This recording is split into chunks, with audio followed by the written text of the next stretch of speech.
कल 7 बजे फिर मिलेंगे सभी को शुभ रात्रि हिंदी वर्ल्ड की यूट्यूब चैनल दा अदोम्बु अमुक्का हन्ना तारामना ओक्चरी ngasiगी वीडियो असिदी नहानगी थर्ड क्लास की थर्ड पार्ट की वीडियो ओइजगदोरिनी वीडियो असी करम तौबगे हाइबदु कमेंट तौबिरमु लोइनना लाइक शेयर सब्सक्राइब तौबिरमु लोइनना बेल आइकन नंबीबा काउबिगनु संध्या यारद्रा अदुदी सेंटेंस को सेंटेंस सेमगा येंगसी एनी सेंटेंस सेमबिरो लालसु आई दुम सेमदोकचरके सेंटेंस एनी सेमबिरो कना हाना सेमगेगे को सेंटेंस टू सेंटेंस हाना सेमगा येंगसी अदुगा 3 अमुक सेमक्सी हाना 2 हाना ट्राई तौगिसी अदु लोरगा 3 अमुक ट्राई तौसी को कोना अदुना 2 हाना ट्राई तौबिरो कइनो तौबिरो कना हाना हायरकेगे खुथांगतबिरो दुगा अवाट अपा लेबदो आइना दुम सेंदोरके दुगा सिसे वीक मुक ताक्सलका वीक मुक को हंतकी वीक सिबोकी मनुंगददि नोय अदु मथंदा खंगनी को से केमता पारनो अहाम बोयबे खितंग ngawbone सिदी ओजासु ओजाबो ngawै हाइदि केदोरे खंग खितंग लुजिनबगी खंग तकलो होजिलकपगी ने सिजे जर लाक नुंतिगी तमा कांदने सिगुंबगी मवोंग मानबा सेंटेंस से नुंतिगी 10 मुक तमजलका हाइनि 100 मुक्ति तमदोइनि को 50 मुक्ति चांगदि तमदोइने अदु 10 मुक तमपदा दुम भाब लाकपा हौरन अदु लोरा भाब हेक लाकपगा आई नका नका हपचनबा हौरा दोइनि चाक चागदौरी चाक चारकपा याय चाक चा चाक चारी को चाक चागदौरी चाक चाबा याय को अदुगुंबा मखन मखन जे हपचलकदोइने सिदा हापा याबसिंजे आई हपचनद्रीबा हाना अराइबा सिसु खंगी सनो हाइना हपचनद्रीने अदुदी कना हाना हाइबिगनी कुथांगतपिरो तुम सेमिनसिको मैं चिकन खाऊंगी यस्मिन ने इबिरे आई येन चागनी हाइनिको मैं चिकन खाऊंगी मेरी बहन सब्जी खाइए मेरी बहन सब्जी खाइएगा हाइबे यादेको चागनी हाइरगदी केदोरे नुपीनिना सब्जी मेरी बहन सब्जी खाइएगी ओइगदबा मरमदी बहन हाइदी नुपीनिना को भाई हैरमबा सुम्मे मेरे भाई सब्जी केदोरे खाइएगा को मेरे भाई सब्जी खाएगा नुपा ओरमगदी नुपी ओरगदी खाएगी यारे mayambu khurumjari hindi world gi anouba spoken hindi class haujaragani class yawbiningmasingna comment ta natraga pizariba details number asida contact tawbiraknaba ningsingjari kana haigani kuthangatpiro adum semba loiragadi kana no kuthangatpireise lo luyamba hebiro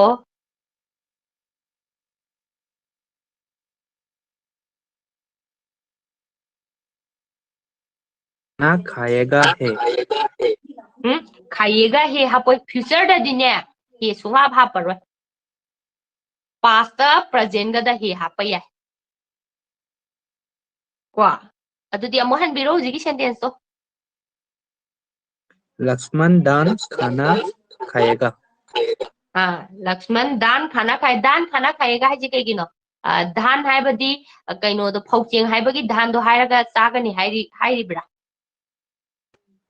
आमें अदु धान पंद्रसु याय खाना दुदा दुम यारमे खाना mean चानबा pot मदु मयाम ओइबे याय चाक तन नुंग लोय ओइबे याय अचापोस ओइबे लोय याय खाना दि चानबा पोट हाइबा अदा लोय यावरबन इटेबल्स हाइबा चाबा याबा मखैसे खाना कौएबा लोय चाबबु यारबा खाना कौरेबा अदुना खाना दुदा यावग्रमनिना धान पंद्रसु यार धान जो हाइरोय अखोइददि चावल हाइरकनिबा अखोइदि चाक चाबनिना को नेक्स्ट kana haigege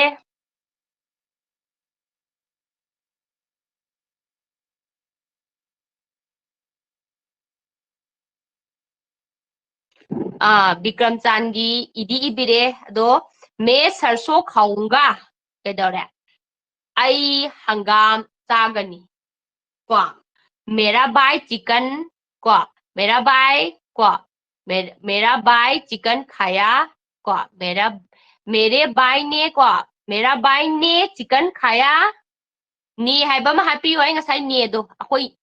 ꯑꯩꯒꯤ ꯀꯩꯗꯧꯔꯦ ꯏꯌꯥꯝꯕ ꯅ ꯍꯥꯏꯕꯗꯣ ꯅ ꯍꯥꯞꯅꯤꯡꯉꯒꯗꯤ ꯅꯦꯁꯦ ꯍꯥꯞꯄꯤꯔꯣ ꯄꯥꯁꯇ ꯅꯁꯦ ꯑꯗꯨꯝ ꯌꯥꯎꯔꯛꯀꯅꯤ ꯈꯌꯥꯁꯤꯗꯁꯨ ꯀꯣ ꯍꯥꯞꯇ꯭ꯔꯁꯨ ꯌꯥꯏ ꯍꯥꯞꯇ꯭ꯔꯁꯨ ꯍꯥꯏꯕ ꯌꯥꯏ ꯍꯥꯏꯕꯅꯤ ꯑꯌꯥꯝꯕꯅ ꯍꯥꯞꯇꯤ ꯂꯣꯏ ꯍꯥꯞꯄꯛꯀꯅꯤ ꯑꯗꯨꯅ ꯃꯦꯔꯦ ꯕꯥꯏ ꯅꯦ ꯀꯣ ꯃꯦꯔꯥ ꯕꯥꯏ ꯍꯥꯏꯁꯦ ꯑꯩꯒꯤ ꯏꯌꯥꯝꯕ ꯍꯥꯏꯅꯤꯀꯣ ꯃꯦꯔꯦꯅ ꯑꯩꯈꯣꯏꯒꯤ ꯑꯌꯥꯝꯕꯅ ꯀꯩꯗꯧꯔꯦ ꯌꯨꯝ ꯏꯆꯤꯟ ꯏꯅꯥꯎ ꯇꯥꯛꯄ ꯄꯣꯠ ꯆꯩ ꯏꯁꯥ ꯄꯣꯠ ꯆꯩ ꯇꯥꯛꯄꯁꯦ ꯑꯩꯈꯣꯏꯒꯤ ꯁꯤꯖꯤꯟꯅꯕꯤꯔꯛꯎ ꯍꯥꯏꯗꯤ ꯑꯩꯈꯣꯏ ꯌꯨꯝ ꯑꯩꯈꯣꯏ ꯒꯥꯔꯤ ꯑꯩꯈꯣꯏ ꯇꯦꯡꯀꯣꯠ ꯍꯥꯏꯗ꯭ꯔꯣ ꯑꯩꯒꯤ ꯇꯦꯡꯀꯣꯠ ꯍꯥꯏꯗꯦꯗꯅ ꯑꯩꯒꯤ ꯄꯨꯈꯝ ꯁꯤ ꯄꯨꯈꯝꯁꯤꯡꯁꯦ ꯑꯩꯒꯤꯅꯦ ꯍꯥꯏꯅꯗꯦꯗꯅ ꯑꯩꯈꯣꯏ ꯄꯨꯈꯝ ꯍꯥꯏꯗ꯭ꯔꯥ ꯑꯩꯈꯣꯏ ꯆꯥꯛ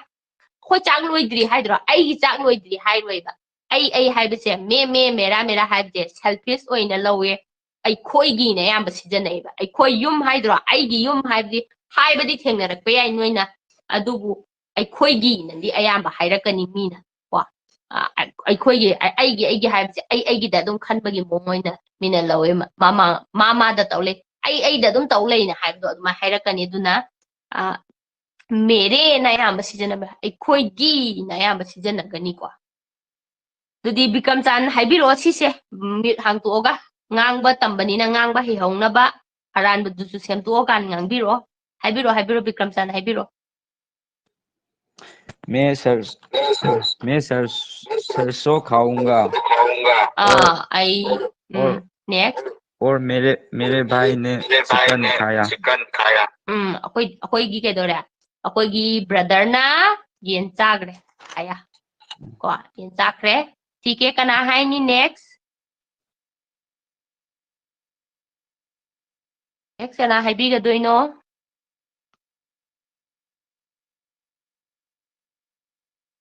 अदुम हंगबा यारबो अमदा हेता कꯩꯅꯣ हाइबिरो सना थोय हाइबिरो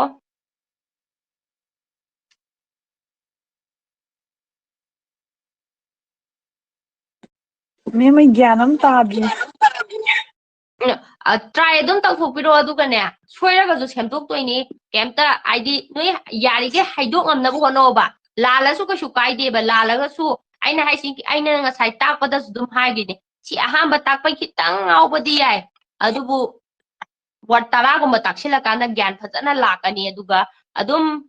tap tapna dum takani ko heta zara taksiloi kesu gyan tana badum takani try tongngai adum honamina si kesu Manipuri da hana hairasu yai sentence to aduga hindi da semina su try tongbo yai aduga ahamba haitingai gi di complex oiba aruba sentence sembi da ba samna haiba da ai chak chai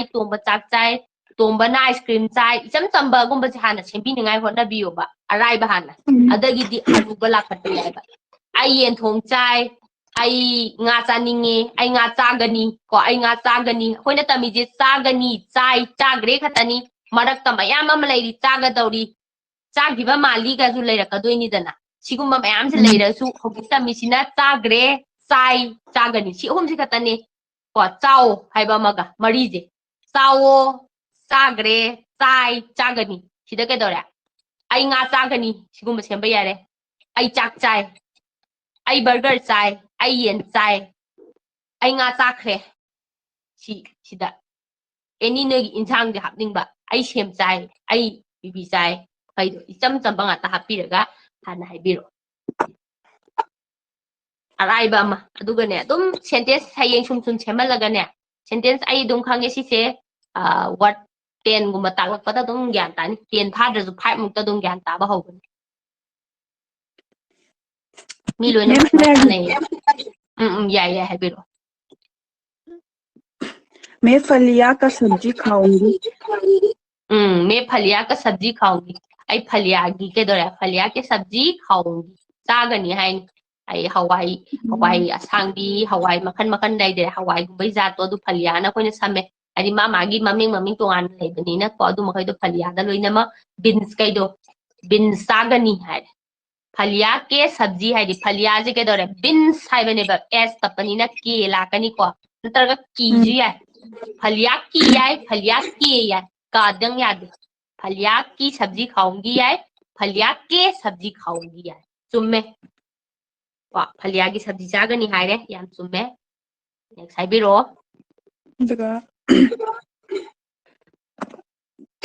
ꯇꯣꯝꯕꯅꯦ ꯎꯝ ꯁꯧꯒ꯭ꯔꯤ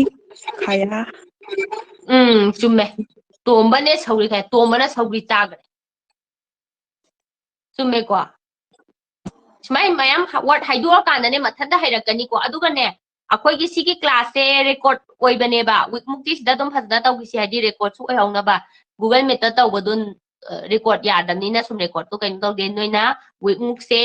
ꯑꯍꯥꯟꯕꯒꯤ ꯋꯤꯛꯁꯦ ꯈꯤꯇꯪ ꯉꯥꯎꯕꯒꯤ ꯅꯣꯏꯅ class ꯂꯣꯏꯔꯒ ꯑꯗꯨꯝ ꯁꯤꯒꯤ ꯑꯩꯈꯣꯏꯅ ꯇꯥꯛꯈꯤꯕ ꯔꯦꯀꯣꯔꯗꯁꯦ ꯍꯜꯂꯒ ꯑꯗꯨꯝ ꯇꯥꯕꯤꯌꯣ ꯑꯗꯨꯒ ꯑꯗꯨꯝ ꯈꯪꯍꯧꯗꯕ ꯃꯈꯩꯗꯣ ꯑꯗꯨꯝ ꯒ꯭ꯌꯥꯟ ꯇꯥꯒꯅꯤꯀꯣ ꯖꯤꯗꯥꯟ ꯍꯥꯏꯕꯤꯔꯣ ꯖꯤꯗꯥꯟ ꯗꯣ ꯁꯦꯟꯇꯦꯟꯁ टू सेंटेंस हाइनिको दो वाक्य बोलिए हाइरो दो वाक्य बोलिए बताइए सो हाइरो हाइन बोलिए सना ngango हाइ मैं फलिया खाए है चाग्रे हाइरगदि कैदौरे मेने हाइरनी पास excuse me आइना फलिया चाग्रे हायो मेने फलिया कैदौरे खाया खाइए हाइरोइको मेदी प्लूरल नत्तबनिनाको मैंने फलिया खाया है मैंने फलिया खाए है हाइसे नंगना हवाई मखनदो मयाम अमुक चारेना फोकस से हवाई दा तौनिंगगदी को मैंने फलिया खाए है यारे ngang bai di si chumme na khalani ibada kanda di kitang kaino tawko yai ko ado spoken gi di chumme yai haibiro next sentence haibiro चावा इंजा मखन खाना खाएगा chawba khana khawga hairo खाओगा khawga di tamde ko tamdabanina adu chanju chana de hairo tamakhini marakta heyang hapakini si chawba chak chagani haidi चाबगी पास form जे कई future जे कई गया चागनी हायदी खाइएगा हापिरो अदुगो चुम्मनी खाइएगा हाइबिरो अदुगो चुम्मनी चावा खाना खाएगा चावबो खाना खाएगा चावबो चाक चागनी खाना जी चानबा पोटनी मणिपुर की चानबा पोटी चाक ओइबनिना चाक चागनी ठीक है प्रेमेश्वरी हाइबिरो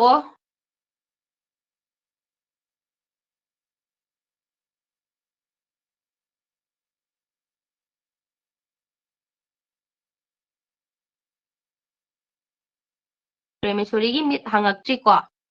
हाइबिरो चे हाय फोन में हिंग चथोकिदना याय मैं खाना खाती है मैं खाना खाती मैं दलादी प्रेजेंट फॉर्म दो ओरदी कइना लोइनी हुंगना अदुगो चुमने हुंगना प्रेजेंट दा मे दा हुंग चटकनी को अदुगा कदोरे पास्तना मैं खाना खाई है मैं खाना खाई खाई दा लोइसनबा याय खाई है हाइबे याय को खाई थी हाइबे याय को अहुम बक याय पास तरुक लगी मीना पास अहुम ममदी सिदा लेरे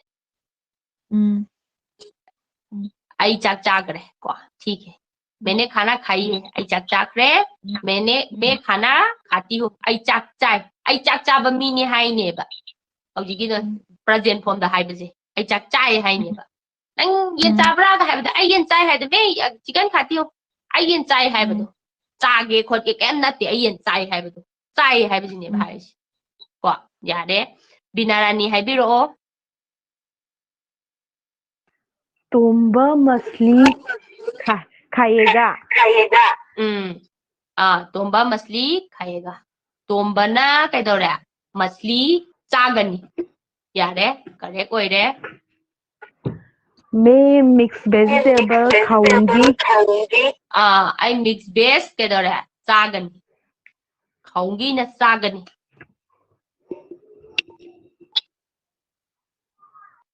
सुरेको ठीक है संध्या हाइबिरो मैं मछली खाती हूँ आई nga चाय मैंने मछली खाई था खाई था ओइरोको नुपीगिदी थी पास्की वाट था दे पास्की वाट छापनिंगबा नुपीगिदी थी नुपागिना था प्लूरल थे अदुदी अमो हनबिरो जिगिदो मैंने मछली खाई थी मैंने मछली खाई थी अइना nga chagre अइना nga chagre hai ko adudi haidaba mi yaudraba male ko haidaba mi yaudre sigi je riran tawraga tabiyo aduga kai dawre ai haifet kaino mamaga som ngasagi hega thaga kainoga oibado adugi matangda haifet som ningjange panjange eni da dum thoktoini ko khai hairaga loisallaba ko khai thi ju yai khai he ji yai kai khenaba no do moi khenaba jingje ai hairam ge ba kitang khai he hairaga na chaba ipui kuidriba loigibada ngairiba chaba ikui kuidriba loigiba kuidriba pot khai thi sina kai dore pung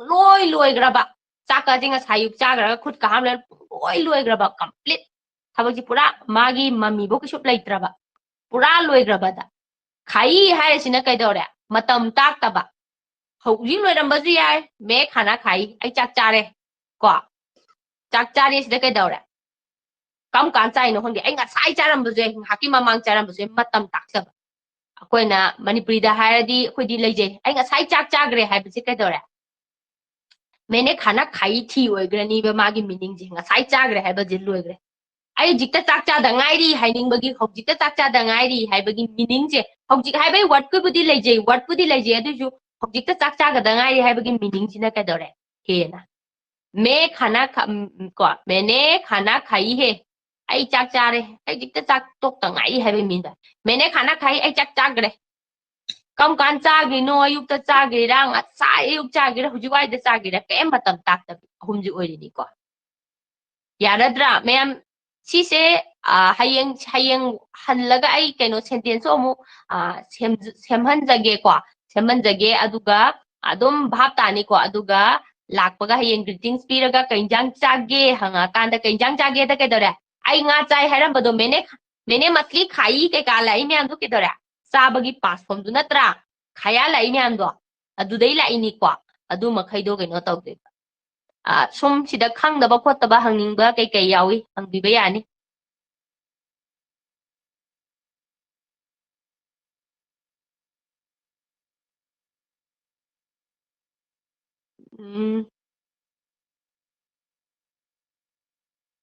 mega मेनेगा सी कम कान सीजन अदुइनो मे हाइजना आई हाइबा मेनेजना आइना हाइबा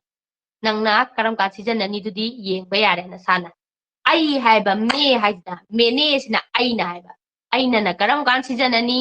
आइना करम कान सीजन अनि दुदी इसागी सेंटेंस सेमिरो आइना nga चाइ हाइदी केदोरे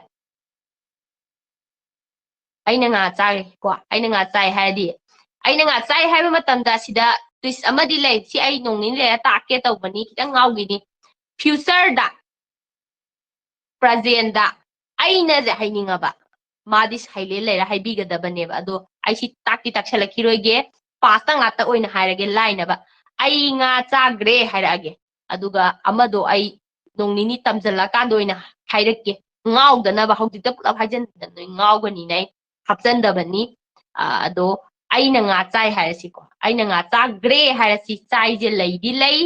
leidi lei adubu hojiki oina de haijagi loige ai nga chagre haje ai nga chagre or ai chak chagre mene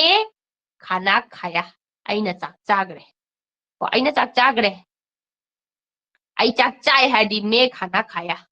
ko ai chak chai hai basina meaning chap mane ai gi khwai de le aina hasijana ninga ba past di aina jin ni hapta ba suk ya yadre aduga amana ai chak chai ko ai chak chai di me khana khata hu ko ai chak chagani hai ju ke dore me khana khaunga ko me khana khaunga future da di aina hai bje aina chak chai haraga su ke dore ni di hapoi ko si je ai hayeng haijage aduga meaning di word ke meaning di me haraga na ai mene na aina English ta haragana me haragana I mene haragana by me wa aina khangadra yaradra atai di ke khangdaba hangninge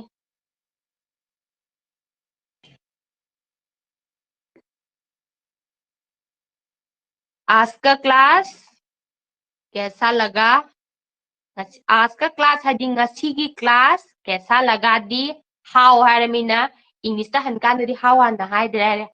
how was the class ko what do you feel about class hai ni ko ask class ke salaga ngasi class se kai phauge kamdauge hangini ko kai khumo haigre aina noina ngarang aina haigiba mayam sindudagi apama apama do hairaga koi good night wish pira kanda class lo shalasi ko तो बोलिए सभी आज का class कैसा लगा बोलिए बोलिए Vikram sir आज का क्लास बढ़िया हे को आज का क्लास बढ़िया है को कई काला ओई को मेदा खतनी हुंगाई जे मेदा कई गुंबम तखरबा मेनेगा तखरबा हुंग सुला ला यादरे हे नत्र मामागी पास्ट प्रेजेंट फ्यूचर दुगी मतु इन हाफ करनी ठीक है तो सभी को शुभ रात्रि आज का क्लास यही समाप्त करते हैं कल 7 बजे फिर मिलेंगे सभी को शुभ रात्रि मैम वीडियो असिबु नुंगाइबिरगदी लाइक शेयर सब्सक्राइब तौबिरमु अदुगा सिगुंबा नुंगाइ नुंगाइरबा वीडियो गिदमक्ता कमेंट तौबिरमु लोइनना बेल आइकन नंबीबा कौबिगनु